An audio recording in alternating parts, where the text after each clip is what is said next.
Hello बच्चों, I hope आप लोगों ने कूलॉम्स लॉ और इलेक्ट्रिक फील्ड के न्यूमेरिकल्स अच्छे से किए होंगे। और तो आज हम लोग बढ़ते हैं अपने नेक्स्ट टॉपिक की तरफ, इलेक्ट्रिक फील्ड लाइंस। ठीक है,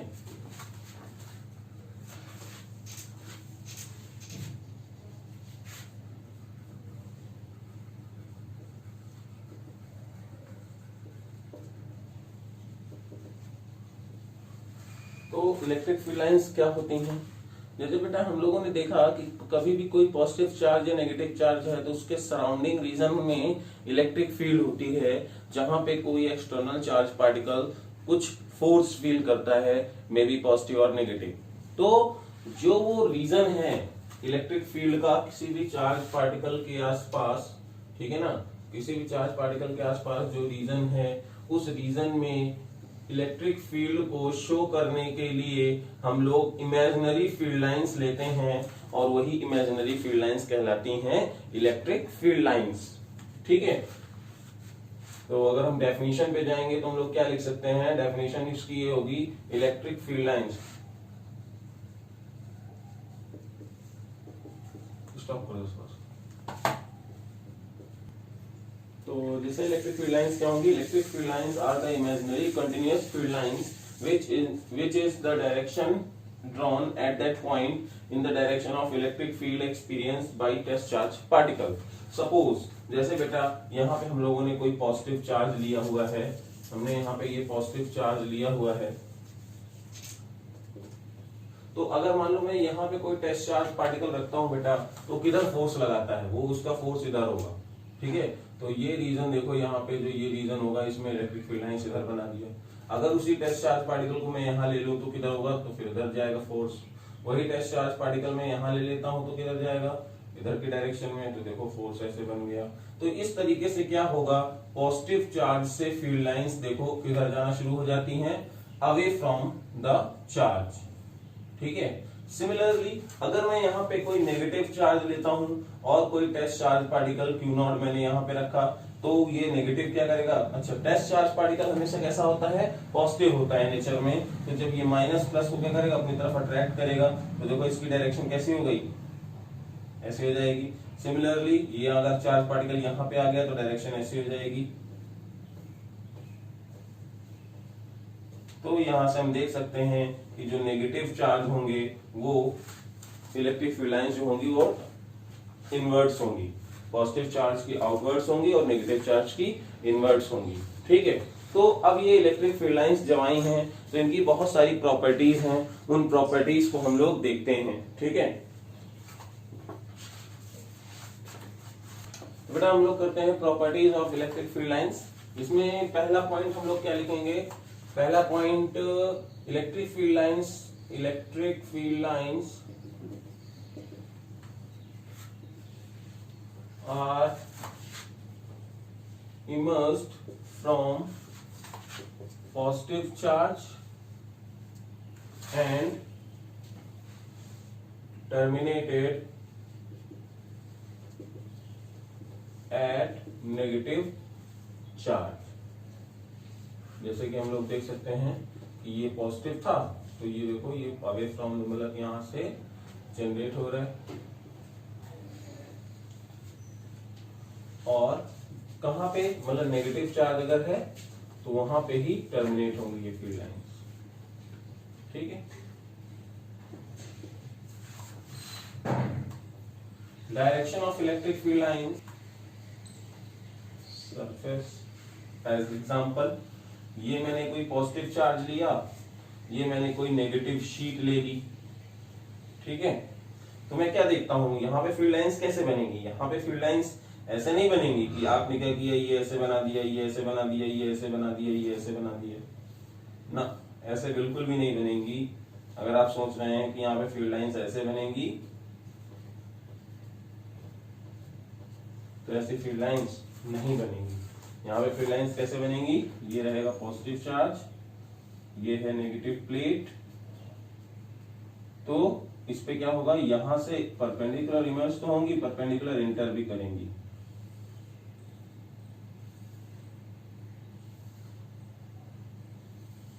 ऐसे तो आप देख सकते हैं परपेंडिकुलर निकल भी रही है और परपेंडिकुलर जा भी रही है।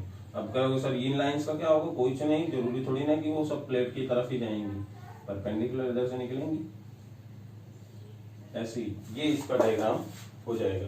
आई होप आपको ये समझ में आया होगा। नेक्स्ट पॉइंट पे आते हैं हम लोग। इलेक्ट्रिक फील्ड लाइंस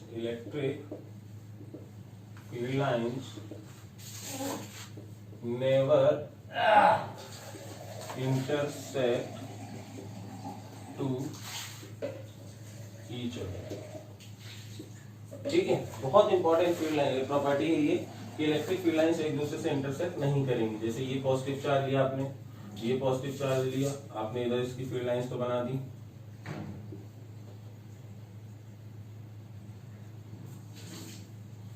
इधर इसकी आराम से बना दोगे।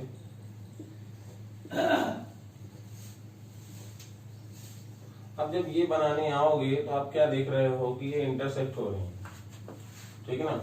इधर ये जब बनाने जाओगे तो ये इंटरसेक्ट हो रही हैं, तो ये पॉसिबिलिटी नहीं होगी, ये गलत है। क्यों गलत है, जरा ध्यान सुनना कि किसी एक पॉइंट में जो टेंजेंट होगी वो क्या होगी, वो तो एक ही होगी ना। और मैंने आपको बताया इलेक्ट्रिक फील्ड लाइंस बेसिकली है क्या, tangent at that point which shows the direction of electric field lines. तो बेटा अगर मान लो ये कोई पॉइंट है, तो वो अगर मान लो ये इलेक्ट्रिक फील्ड रीजन का कोई पॉइंट है, तो इसमें कोई फोर्स की जो डायरेक्शन लगेगी या तो वो इधर लग सकती है या फिर इधर लग सकती है, दोनों एक साथ नहीं लग सकते। अगर आप कोई चार्ज पॉजिटिव रखोगे तो किधर जाएगा वो, कुछ पता नहीं है। तो इस वजह से यहाँ पे ऐसी पॉसिबिलिटी नहीं हो पाएगी, तो इसलिए बोला गया है electric field lines never intersect to each other. तो सर तब थोड़ी समस्या आ गई कि फिर यहाँ पे हम लोग कैसे बनाएंगे। तो यहाँ के लिए मैं देखो आपको बताता हूँ कि यहाँ के लिए हम लोगों को, तो यहां ऐसा कुछ होगा कि ये चार्ज पार्टिकल ऐसे देखो, ये ऐसे और परपेंडिकुलर आया तो ये ऐसे चला गया, ये ऐसे हो गया, ये फील्ड लाइंस मुड़ जाएंगी लेकिन इंटरसेक्ट नहीं करेंगी, ठीक है ना। और यहाँ पे देखो कैसा पॉइंट आ जाएगा, ये न्यूट्रल पॉइंट आ जाएगा। कैसा पॉइंट आ जाएगा, न्यूट्रल पॉइंट आ जाएगा। और जरा आप देखो ध्यान से, यहाँ पे कोई फील्ड लाइन शो नहीं हो रही है, इट मींस कि इस पे कोई फोर्स नहीं लगेगा। और याद करो हम लोगों ने भी कूलॉम्स लॉ में न्यूमेरिकल सॉल्व किया था, इलेक्ट्रिक फील्ड लाइंस में भी किया था, और दो पॉजिटिव चार्ज रखे थे, बीच में हम लोग क्या निकाले थे, ऐसा पॉइंट बताओ जहां पे इलेक्ट्रिक फील्ड लाइंस जीरो हो। जरा देखो ऐसा आ रहा है कि नहीं आ रहा है, क्लियर है, ठीक। अब ये न्यूट्रल पॉइंट शिफ्ट भी करता था, याद करो मैंने आपको शिफ्टिंग भी बताई थी। कैसे शिफ्ट करेगा, मैग्नीट्यूड वाइज, ठीक है ना। जिसका मैग्नीट्यूड कम होगा वो क्या होगा, उधर की तरफ ही शिफ्ट कर जाएगा। सपोज एग्जांपल है, ये पॉजिटिव चार्ज मैंने Q1 लिया हुआ है, ये पॉजिटिव चार्ज मैंने Q2 लिया हुआ है, और Q1 जो है वो Q2 से छोटा है। तो हम क्या देखेंगे, ये जितनी फील्ड लाइंस देखो, Q1 छोटा है तो इसकी फील्ड लाइंस भी क्या होंगी, कम होंगी। एक बात याद रखना, आगे वाली प्रॉपर्टीज में मैं बताऊंगा कि number of field lines emerges by any charge particle depends on what is the magnitude of that charge. जितना ज्यादा मैग्नीट्यूड उतनी ज्यादा फील्ड लाइंस होंगी। तो अभी देखो यहाँ पे कम है, ठीक है, और यहाँ पे फील्ड लाइंस क्या होंगी, ज्यादा होंगी। फील्ड लाइंस क्या होंगी, यहाँ पे ज्यादा होंगी। तो अब यहाँ पे जो फील्ड लाइंस आएंगी वो ऐसे आएंगी,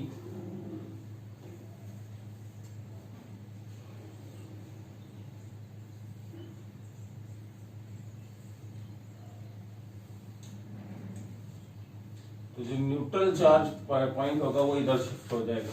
क्लियर है, यहाँ पर आई होप आपको ये बात समझ में आई होगी। ठीक, आगे बढ़ते हैं। जैसे ये एक है, greater the magnitude of charge, greater the magnitude of charge, greater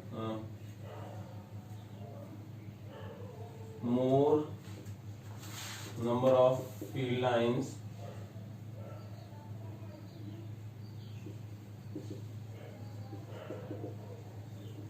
will emerge or enter। ठीक है, जैसे अगर मैंने आपको बताया है कि ये 5 माइक्रोकूलम का चार्ज था, तो क्या होगा, इसमें मैग्नेटिक फील्ड लाइन जो होंगी वो थोड़ी सी कम होंगी, थोड़ी सी कम होंगी। लेकिन अगर यहाँ पे मैंने 10 माइक्रोकूलम का चार्ज ले लिया तो फील्ड लाइंस क्या होंगी, फील्ड लाइंस ज्यादा होंगी। ठीक है, ये देख सकते हो आप। ठीक, अब आते हैं नेक्स्ट पॉइंट पे। Electric field lines never form close loop. Electric field lines कभी भी बेटा क्लोज लूप नहीं बनाएंगी। रीजन सुनना क्यों। पहला रीजन तो ये कि बेटा पॉजिटिव से निकली हैं, घूम के इसी पॉजिटिव में कैसे एंटर हो पाएंगे, समझे ना। एंटर जहां होना है वहां कैसा चार्ज चाहिए, नेगेटिव चार्ज चाहिए। तो ये चीज तो पॉसिबल हो नहीं पा रही, फिर कैसे किया जाएगा। तो यहाँ पे एक चीज तो यही पॉसिबल नहीं है। फिर भी अगर आपने कहा कि सर कोई बात नहीं, चार्ज पार्टिकल नहीं है, ये इलेक्ट्रिक फील्ड लाइंस क्या ऐसे पॉसिबल करा दीजिए, ऐसी क्या पॉसिबल है इलेक्ट्रिक फील्ड लाइंस, तो नहीं पॉसिबल है। रीजन सुनना बेटा क्यों, कि अगर आप यहाँ पे कोई टेस्ट चार्ज पार्टिकल रखोगे और वो टेस्ट चार्ज पार्टिकल क्या होगा, इसी में घूमता जाएगा और वो उसके पास एक काइनेटिक एनर्जी मेंटेन रहेगी। तो बेटा विदाउट एनी एक्सटर्नल एनर्जी उसके पास वो इलेक्ट्रॉन मूव करता रहेगा, तो ये कंजर्वेशन ऑफ एनर्जी को फॉलो नहीं करेगा। तो इस वजह से ये वाला प्रिंसिपल भी फॉलो यहाँ पे रूल एग्जिस्ट करता है कि electric field lines never intersect to each other. ठीक है, नेक्स्ट पॉइंट बेटा एक ये है कि जैसे मैंने आपको बताया कि electric field lines always emerge और enters perpendicular to the surface. Reason सुनना क्यों, अगर मान लीजिए यहाँ पे कोई भी ये पॉजिटिव चार्ज है, ठीक है, किसी बॉडी में आपने पॉजिटिव चार्ज दिया हुआ है, तो क्या होगा, इसमें कभी भी ये फील्ड लाइंस ऐसे नहीं जाएंगी, हमेशा ऐसे ही जाएगी। रीजन सुनिए क्यों, इसलिए नहीं जाएगी बेटा। पहली बात तो आपको देखो एक ये रीजन एक्सप्लेन कर सकते हो कि सर अगर मान लीजिए यहाँ से टेंजेंट गई और यहाँ से परपेंडिकुलर चली गई तो दोनों तो इंटरसेक्ट हो रही हैं, जो कि आपने बोला है कभी इंटरसेक्ट नहीं होती हैं। तो एक तो ये बेसिक आप दे सकते हैं। दूसरा एक्सप्लेनेशन ये है बेटा, दूसरा एक्सप्लेनेशन ये है कि अगर ऐसा हुआ कि एक फील्ड लाइंस जो है वो टेंजेंशियल डायरेक्शन में मतलब कि ना जाकर के कुछ इस तरीके से गई, तो आप देखेंगे क्या, जो ये इलेक्ट्रिक फील्ड है इसके दो कंपोनेंट बनेंगे, एक तो इसके टेंजेंट की डायरेक्शन में जो कि ई कॉस थीटा होगा, और एक इसके परपेंडिकुलर कंपोनेंट में बनेगा जिसमें ई साइन थीटा होगा। तो अब जो ई कॉस थीटा होगा वो इस चार्ज पार्टिकल में फोर्स लगाना शुरू कर देगा, क्योंकि आपने पढ़ा है F equal to Q E पढ़ा हुआ है। तो अगर यहाँ पे इसका कंपोनेंट ई कॉस थीटा, इस पे फोर्स लगाना शुरू होगा जो कि उस सरफेस के पूरे चार्ज को मूव कराने की कोशिश करेगा, जो कि पॉसिबल नहीं होगा, क्योंकि जो भी बॉडी है उसमें जो चार्ज रखा है वो कैसा है, स्टेशनरी है। इस वजह से ये भी पॉसिबल नहीं होगा। आई होप आपको ये रीजन समझ में आया होगा। फिर से मैं आपको बता देता हूँ क्या होगा। अगर आपने कोई भी डायरेक्शन में इलेक्ट्रिक फील्ड लाइंस बनाई, परपेंडिकुलर नहीं बनाया, तो आप समझ जाना कि ऐसा पॉसिबल नहीं होगा, क्योंकि इस जो इलेक्ट्रिक फील्ड लाइंस आपने किसी पर्टिकुलर एंगल में बनाई है उसके दो कंपोनेंट्स होंगे, एक होगा ई कॉस थीटा जो कि टेंजेंशियल डायरेक्शन में, ई साइन थीटा जो कि परपेंडिकुलर डायरेक्शन में। तो जो टेंजेंशियल डायरेक्शन में इलेक्ट्रिक फील्ड होगी वो इसी चार्ज पे एक फोर्स लगाएगी, मतलब इस चार्ज को वो मूव कराना चाहता है, जो कि पॉसिबल नहीं है। किसी भी बॉडी में रखा गया चार्ज जो होता है वो वहां पे रेस्ट में ही रहेगा। आई होप आपको ये समझ में आ गया होगा। ठीक है, नेक्स्ट पॉइंट है यूनिफॉर्म इलेक्ट्रिक फील्ड लाइंस जो होती हैं, uniform electric field lines. Uniform electric field lines मतलब क्या हुआ कि उस पूरे स्पेस में सेम मैग्नीट्यूड है इलेक्ट्रिक फील्ड लाइंस का। तो uniform field lines are equispaced, ठीक है ना, are equi spaced.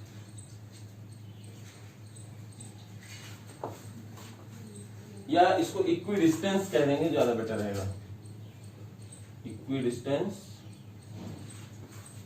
Uniform electric field lines are equidistance. जरा देखिए आप, यहां पे भी सेम डिस्टेंस है, यहां पे भी सेम डिस्टेंस है, यहां पे भी सेम डिस्टेंस है। इसका मतलब क्या हुआ, चाहे A point, B point, C point किधर भी ले लो सेम इलेक्ट्रिक फील्ड लाइंस हैं। ईए की वैल्यू जो होगी वो ईबी है और ईबी की वैल्यू जो है वो ईसी होगी।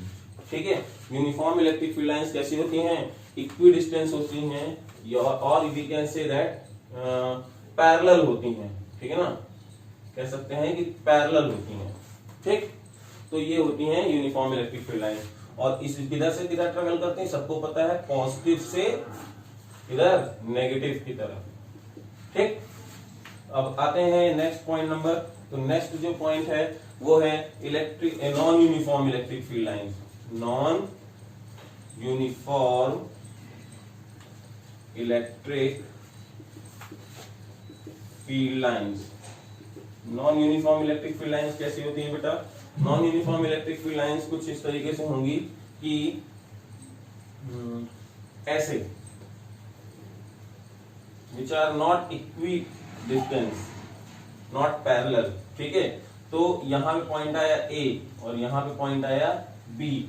तो बेटा एक बात याद रखना, इस केस में क्या होगा, जहां पे डिस्टेंस कम होगी, मतलब जहां पे इलेक्ट्रिक फील्ड लाइंस डेंसर होंगी वहां पे इलेक्ट्रिक फील्ड स्ट्रेंथ ज्यादा होगी। मतलब यहाँ पे ईबी की वैल्यू जो हो जाएगी वो क्या हो जाएगी, ईए हो जाएगी।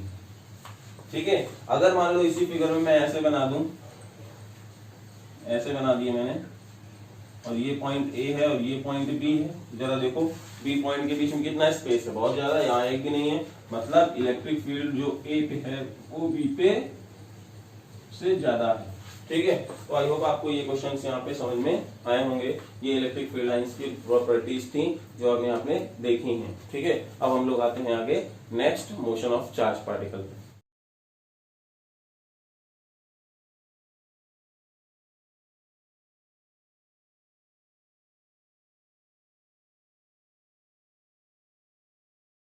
Motion of charge particle, motion of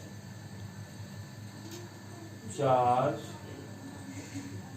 particle in external electric field. ठीक है, कि कोई बाहरी इलेक्ट्रिक फील्ड है और उसमें कोई चार्ज पार्टिकल है तो कैसे मूव करेगा। तो बेटा अब इसके लिए तो थोड़ा पहले ध्यान से एक बात ये सुनो कि अब हम लोग देखते हैं कि यूनिफॉर्म इलेक्ट्रिक फील्ड लाइंस हैं या non uniform electric field lines हैं। ठीक है, तो पहले तो हम लोग यहाँ पे देखते हैं, motion of charge particle along the direction of electric field. मतलब दो तरीके के मोशन हो सकते हैं ना, एक तो इलेक्ट्रिक फील्ड की डायरेक्शन में मूव करे या फिर परपेंडिकुलर डायरेक्शन में मूव करे। तो हम लोग पहला केस यहाँ पे ये लेते हैं। अब इसी में एक छोटा सा केस फर्स्ट ये आएगा कि अगर इलेक्ट्रिक फील्ड लाइंस कैसी हैं, यूनिफॉर्म है, इलेक्ट्रिक फील्ड लाइंस यूनिफॉर्म। अब दूसरा केस अभी हम लोग बाद में पढ़ेंगे जब नॉन यूनिफॉर्म होगा। तो अगर यहाँ पे यूनिफॉर्म इलेक्ट्रिक फील्ड लाइंस हैं तो बेटा होगा क्या, ये यूनिफॉर्म इलेक्ट्रिक फील्ड लाइंस हैं। ठीक, तो अगर आप यहाँ पे कोई पॉजिटिव चार्ज रखते हो तो बेटा देखो जरा, इलेक्ट्रिक फील्ड लाइंस हैं E और पॉजिटिव चार्ज है Q, तो जरा बताओ फोर्स किधर लगेगा। तो मैंने आपको पहले ही बता रखा है F = Q × E, जिधर इलेक्ट्रिक फील्ड का वेक्टर रहेगा उधर ही तो फोर्स लगेगा। तो इस चार्ज में फोर्स लगेगा F इधर। लेकिन अगर मैंने यहाँ पे एक माइनस चार्ज लिया होता तो माइनस चार्ज में फोर्स किधर लगता, क्योंकि आपने पता है आपको कि electric field lines always travel from positive to negative. तो जो पॉजिटिव चार्ज है वो किधर जाना चाहेगा, वो तो नेगेटिव की तरफ जाना चाहेगा, लेकिन जो नेगेटिव चार्ज है वो किधर जाना चाहेगा, पॉजिटिव चार्ज जाना चाहेगा। तो ये नेगेटिव जो होगा वो पॉजिटिव प्लेट की तरफ opposite to the direction of electric field जाएगा, और जो पॉजिटिव चार्ज होगा वो नेगेटिव की तरफ जाएगा। ठीक है, अब देखते हैं कि उसकी स्पीड क्या होगी, कितना डिस्टेंस कवर करेगा, कितना एक्सेलरेशन होगा वगैरह वगैरह। ठीक है, तो अगर यहाँ पे ये Q चार्ज था जिसका मास m है और F फोर्स लग रहा है, तो हम लोग लिखेंगे force experienced by electric field, force experienced by electric field Fe = Q × E आ गया इक्वेशन फर्स्ट।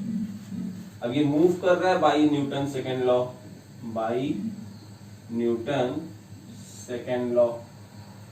वो क्या था, F is equal to M A. तो जो F is equal to Q E है वही एम ए को प्रोवाइड कर रही है, इसलिए from equation first and second तो हम लोग लिख सकते हैं M A is equal to Q E by Q E. तो ए की वैल्यू आ जाएगी Q E by M.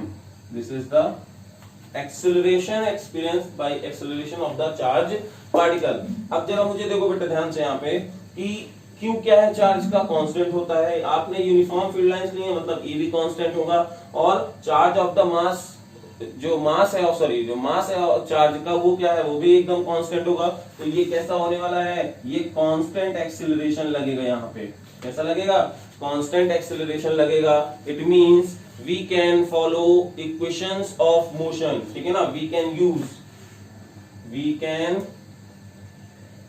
Use equations of motion for calculation of time, speed etcetera, ठीक है ना। we can follow the equations of motion, whatever जो equations होती थी, v is equal to u plus at, s is equal to ut plus half at square, v square is equal to u square plus 2as। तो वो सब follow कर सकते हैं हम लोग इस चीज को निकालने के लिए। अब जैसे इसमें छोटा सा ही क्वेश्चन पूछ लिया जाता कि अब जरा बताओ, मैंने दो चार्ज लिए हुए हैं, पॉजिटिव चार्ज लिया हुआ है मतलब प्रोटॉन और एक है इलेक्ट्रॉन। तो अब जैसे ही दोनों को मैंने साथ से यहाँ से छोड़ा और इक्वल डिस्टेंस थी यहाँ पे दोनों की, तो कौन सबसे पहले पहुंचेगा, ये चीज पूछा गया है। तो कैसे करेंगे बेटा, जरा ध्यान सुनो। एक्सीलरेशन जो हम लोगों ने एक्सप्रेशन निकाला है क्या है, क्यू ई बाई एम।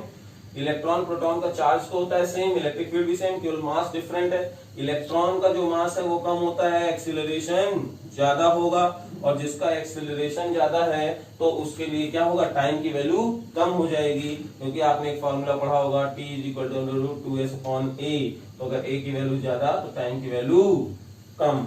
आएगा समझ में। तो इलेक्ट्रॉन बहुत जल्दी पहुंच जाएगा और प्रोटॉन उतनी जल्दी नहीं पहुंच पाएगा, ठीक है। तो इसी से रिलेटेड एक न्यूमेरिकल है जो बच्चों ने पूछा था मुझसे कुछ दिन पहले, तो मैंने उनसे यही कहा था कि अभी रुक जाओ, समय आने पे इसको हम लोग डिस्कस करेंगे। तो आपको समय आ गया है, ठीक है। तो पहले इसका न्यूमेरिकल हम लोग कर लेते हैं।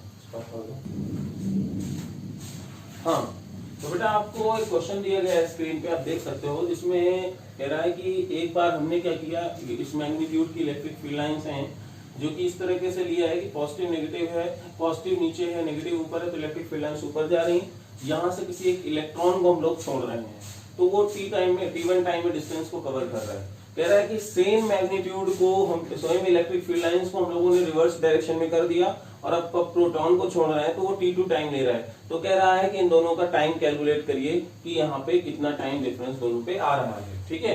तो बेटा पहले केस में जाते हैं, ये केस पर A है और ये केस B है। यहाँ पे कौन काम कर रहा है, यहाँ पे इलेक्ट्रॉन है और यहाँ पे कौन है, प्रोटॉन है, ठीक है। तो कैसे करेंगे, सिंपल सी बात है बेटा। अब इलेक्ट्रिक फील्ड लाइंस हैं, चार्ज है Q, इलेक्ट्रिक फील्ड है E, तो फोर्स कितना लगेगा, F is equal to Q into E, ठीक है। और F बराबर ma होता है क्योंकि मोशन में चल रहा है। तो from equation first to second तो हम लोग जब करेंगे तो ma is equal to QE by QE आ जाएगा, तो A की वैल्यू QE बाई m आ जाएगी, ठीक है। तो अगर ये इलेक्ट्रॉन के लिए है तो एक्सेलरेशन भी इलेक्ट्रॉन का लगेगा, ठीक है। तो अब हम लोग यहाँ पे करते हैं कि इनिशियल स्पीड u रही होगी 0 और डिस्टेंस है s, लेट कर लेते हैं, ठीक है। और फिर उसके बाद हम लोग बात करेंगे, टाइम हमको कैलकुलेट करना है, ठीक है। जरा देखते हैं वो डिस्टेंस गिवन है क्या, ये डिस्टेंस गिवन है बेटा 50, तो हम लोग लिख सकते हैं 15 इंटू 10⁻⁻2 मीटर। टाइम चाहिए, ठीक है। तो कैसे करेंगे, by second equation s is equal to ut plus half at square.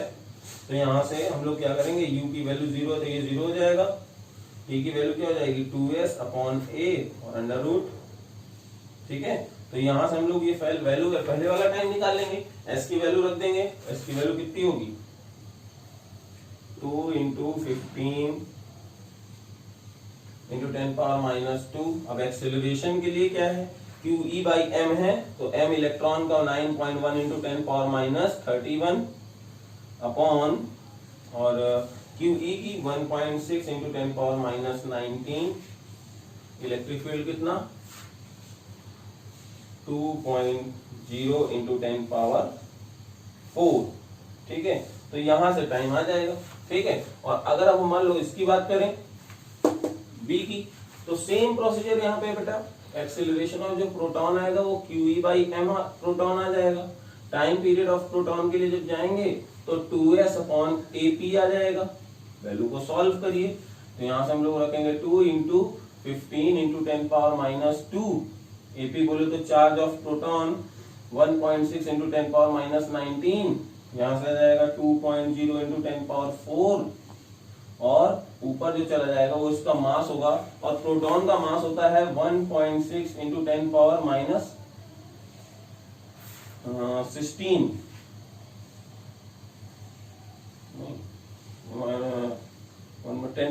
-27 ये होता है। ठीक है, तो यहां से प्रोटॉन का टाइम आ जाएगा। अब बस हम लोग क्या करना है, T electron upon T proton कर देना, तो रेशियो आ जाएगा, आंसर हो जाएगा इसका। आई होप आपको ये क्वेश्चन समझ में आया होगा। फिर से मैं एक बार बता देता हूँ। इस केस में क्या है कि इलेक्ट्रॉन को नीचे डाला जा रहा है और यहाँ पे प्रोटॉन को डाला जा रहा है, ग्रेविटेशनल फोर्स को यहाँ पे नेग्लेक्ट किया जा रहा है। तो हम लोग जब यहाँ पे करेंगे तो इसमें टाइम कितना आएगा, इसमें टाइम कितना आएगा, ये कैलकुलेट करना है। सिंपल सी बात है, F फोर्स लगाया, QE का वही ma दे रहा है, दोनों को इक्वल किया, एक्सेलरेशन निकालिए, एक्सेलरेशन से हम बाकी सारी चीजें की ना टाइम आ जाएगा। ठीक है, नेक्स्ट क्वेश्चन केस 2 पे, in non-uniform electric field lines, non-uniform electric field lines, non-uniform electric field lines मतलब समझते हो बेटा कि यहाँ पे कुछ और है और यहाँ पे कुछ और, ठीक है, या टाइम के साथ साथ चेंज हो। तो दो चीजें हो सकती हैं, या तो electric field line function of x है, ठीक है, और या फिर electric field line function of time है। कैसे, ध्यान से सुनना।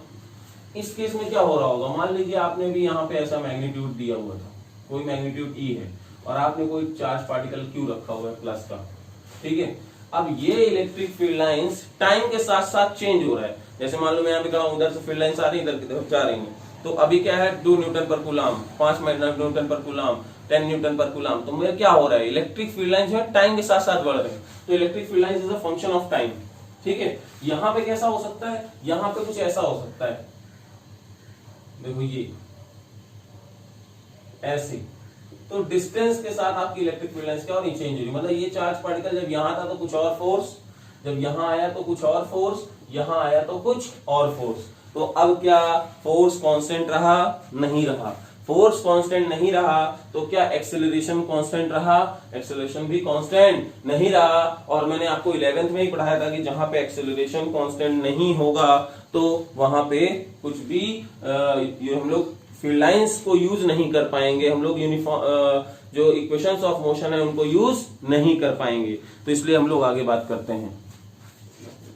तो अब हम लोग यहाँ पे इस पे क्या बात करते हैं, तो कैसे इसमें सॉल्व किया जाएगा सर, कैसे एक्सेलरेशन निकालेंगे, या फिर कैसे हम लोग यहाँ पे टाइम की जो यहाँ पे वाला फंक्शन आएगा उसमें कैसे सॉल्व करेंगे। तो इस चीज को देखते हैं बेटा, ठीक है। तो जैसे हम लोग यहाँ पे ये देख रहे हैं कि एक्सेलरेशन होता है QE/m। अब यहाँ पे E जो है वो फंक्शन ऑफ क्या है, x है। तो यहाँ पे क्या होने वाला है, अगर मुझे मान लो t टाइम बाद वेलोसिटी चाहिए तो मैं कैसे निकालूंगा, t टाइम बाद अगर मुझे वेलोसिटी चाहिए तो हम लोगों को बेटा t टाइम बाद, हाँ वेलोसिटी चाहिए, तो t टाइम है, ये तो डिस्टेंस में है ना। तो हम लोगों को ये कह रहे हैं डिस्टेंस, अगर मान लीजिए पर्टिकुलर s डिस्टेंस बाद मुझे यहाँ पे वेलोसिटी चाहिए तो कैसे करेंगे। तो एक्सेलरेशन का एक फॉर्मूला आपने पढ़ा होगा, v into dv/dx, Q/m E into x। तो यहां से क्या आ जाएगा, v into dv Q/m E x dx। और फिर हम लोग क्या कर देंगे, इंटीग्रेशन कर देंगे, तो हम लोग यहाँ से स्पीड की वैल्यू को निकाल सकते हैं एज पर रिक्वायरमेंट, ठीक है। अगर हम लोग यहाँ पे इसकी बात करें तो यहाँ पे कैसे होगा, एक्सेलरेशन जो आएगा वो होगा Q, E जो होगा वो T का फंक्शन होगा, और यहाँ पे हम लोग अगर वेलोसिटी चाहिए तो dv बाई dt एक्सेलरेशन हम लोग जानते हैं q by m e function of time. तो dv की जो वैल्यू हो जाएगी वो हो जाएगी q by m e t dt। ठीक है, अब दोनों को इंटीग्रेट कर देंगे तो यहाँ से हमको इसकी वेलोसिटी मिल जाएगी। ऐसे क्वेश्चंस इंपॉर्टेंट बहुत हैं, आपके कॉम्पिटिटिव कॉर्नर्स में पूछे जा सकते हैं, बोर्ड में नहीं पूछा जाएगा ये आपको बता रहा हूँ। तो फिर भी लेकिन हम लोग ये इस तरह से कॉन्सेप्ट इसलिए डिस्कस कर लिया कि बाई चांस अगर कभी आ जाएगा तो आपके दिमाग में स्ट्राइक करे कि हमें ऐसा कुछ करना चाहिए। ठीक है, अब आते हैं केस 2 पे। वो जो हम लोग का बी पॉइंट था जहाँ पे वर्टिकल मोशन होना है चार्ज पार्टिकल का, charge particle across the field, across the field आ गया भाई। वह देखो यहाँ पर कैसे करेंगे तो ध्यान सुनना। जैसे मान लो ये है, ये यहाँ पे, ठीक है। मान लीजिए मैंने कोई पॉजिटिव चार्ज यहाँ से ऐसे v वेलोसिटी से इनिशियल छोड़ दिया, उसकी जो इनिशियल वेलोसिटी थी u दे दी, मैंने इसको इनिशियल वेलोसिटी दे दिया u। अब क्या हो रहा है कि ये मैंने माइनस रखा हुआ है, ये यहाँ पे मैंने प्लस रखा हुआ है। तो क्या होगा, ये फील्ड लाइंस तो ऐसे बनेंगी ना बेटा, ये फील्ड लाइंस ऐसे बनेंगी। तो हम क्या पा रहे हैं, हम यहां से ये पाएंगे बेटा कि जैसे ही ये चार्ज पार्टिकल एंटर करेगा तो ये एक्सीलरेशन किस डायरेक्शन में पा रहा है, ay में पाएगा। और इसका हॉरिजॉन्टल जो एक्सीलरेशन होगा, वो जो एक्सीलरेशन हॉरिजॉन्टल है वो 0 होगा, क्योंकि कोई भी फोर्स हॉरिजॉन्टल डायरेक्शन में नहीं लग रहा है, इस पे एक वर्टिकल डायरेक्शन में ऊपर फोर्स लग रहा है। तो इसकी वजह से यहाँ पे एक्सीलरेशन आ जाएगा QE बाई m। किधर की डायरेक्शन में लगेगा, वर्टिकल डायरेक्शन में लग रहा है। ठीक है, और अगर मैं इनिशियल वेलोसिटीज की बात करूं तो ux तो मेरे पास u गिवन है, बट uy जो है वो 0 है। uy क्या है, 0 है। तो ये दोनों पॉइंट्स मुझे ध्यान देने वाले हैं। ये चीज मुझे ध्यान देनी है कि इनिशियल जो वेलोसिटी है वो हॉरिजॉन्टल दी हुई है, वर्टिकल 0 है कंपोनेंट उसका। और अगर एक्सेलरेशन की बात करूंगा तो वो वर्टिकल तो है लेकिन हॉरिजॉन्टल एक्सेलरेशन कंपोनेंट 0 है। तो अब मान लेते हैं इसका मोशन कैसे होगा, पैराबोलिक पाथ पे होगा। क्यों ऐसा होगा, क्योंकि बेटा जरा देखो हम लोग क्या करते हैं, अगर कोई बॉल को लिए, उस बॉल को मैं हॉरिजॉन्टल ही फेंकता हूं लेकिन डाउनवर्ड डायरेक्शन उस पर लगातार एक्ट करता रहता है, जिसकी वजह से वो पाथ कैसा हो जाता है, पैराबोलिक हो जाता है। ठीक है ना, जरा देखिए आपको ये चीज बताया गया था 11th में, आपने ये v वेलोसिटी से फेंका तो इसका मोशन कैसे हुआ, ऐसा हुआ। क्यों हुआ ऐसा, क्योंकि लगातार उस पर एक डाउनवर्ड फोर्स लग रहा था, जिसकी वजह से उसको आगे भी बढ़ना है और डाउनवर्ड भी जाना है, तो पैराबोलिक पाथ होगा। तो इस वजह से यहाँ पे भी इसमें कैसा होगा, पैराबोलिक पाथ होगा। ठीक है, अब अगर ये पैराबोलिक पाथ है तो हमें ये डिस्कस करना है कि सर आप मान लेते हैं कि किसी टाइम t में ये पार्टिकल यहाँ आ गया, तो how can we calculate this coordinates x and y। ठीक है ना, तो कैलकुलेशन ऑफ, पहला यहाँ पे एप्लीकेशन होता है calculate coordinates of charge particle after time t, after time t। तो कैसे करेंगे, तो t टाइम बाद कोऑर्डिनेट्स चाहिए ना सर, तो कोई बात नहीं, एक बार हम लोग हॉरिजॉन्टल इक्वेशन लगाएंगे सेकंड इक्वेशन, और एक बार वर्टिकल लगाएंगे हॉरिजॉन्टल, और एक बार वर्टिकल। कौन सी, सेकंड इक्वेशन। तो s is equal to ut plus half at square होता है। मान लेते हैं इनिशियल कंपोनेंट स्पीड का कितना था, u था, तो u इंटू टी, एक्सेलरेशन कितना हो जाएगा 0, और us की वैल्यू आ जाएगी x, तो x की वैल्यू आ जाएगी u इंटू टी। तो यानी हम लोग यहाँ पे x कंपोनेंट तो बड़े आसानी से निकाल सकते हैं, जो इनिशियल कंपोनेंट वेलोसिटी होगा उसमें टाइम से मैंने क्या कर दिया, मल्टीप्लाई, तो हमें x निकल आया। y के लिए कैसे जाएंगे, तो y के लिए बहुत आसान, sy ui t half ay t square, तो इसके लिए y आ गया 0 QE by m t square. ठीक है, तो देखो यहां से हम लोग क्या हो गया, यहां से Q पता है, E पता है, M पता है, T की वैल्यू पता है, तो वहां से क्या निकल आएगा, Y भी निकल के आ जाएगा। ठीक है, अगर आपको लगता है कि नहीं सर मुझे इक्वेशन ऑफ ट्रेजेक्ट्री चाहिए, क्या चाहिए, equation of trajectory, equation of trajectory, क्योंकि पैराबोला है, इसकी इक्वेशन बता सकते हैं आप, तो बिल्कुल हो जाएगा। देखो कैसे, जो हमारा t की वैल्यू है यहां से उठा करके उस पे रख देंगे, तो y की वैल्यू आ जाएगी half QE by m x by v का whole square, x by u का सॉरी, ठीक है। तो यहां से जो ये आएगा y is equal to 1/2 QE by m u square x square. तो देखो भाई ये ट्रेजेक्टरी की इक्वेशन हो जाएगी, ये पैराबोलिक पाथ है, इस चीज को भी ये शो कर रहा होगा। तो हमने यहाँ इसको कंपेयर कराया किससे, y is equal to 4ax से, देखो पैराबोला की इक्वेशन हो जाएगी। तो आई होप आपको ये चीज समझ में आई होगी। इसमें हम लोगों ने मोशन ऑफ चार्ज पार्टिकल के बारे में बात की। अगर इस तरह के क्वेश्चंस भी आपको एग्जाम 1-2 मिल सकते हैं, मैं कोशिश करूंगा कि ऐसे क्वेश्चंस आपको आज असाइनमेंट में प्रोवाइड करवा दूं। तो आज के लिए इतना ही रहेगा। Thank you so much.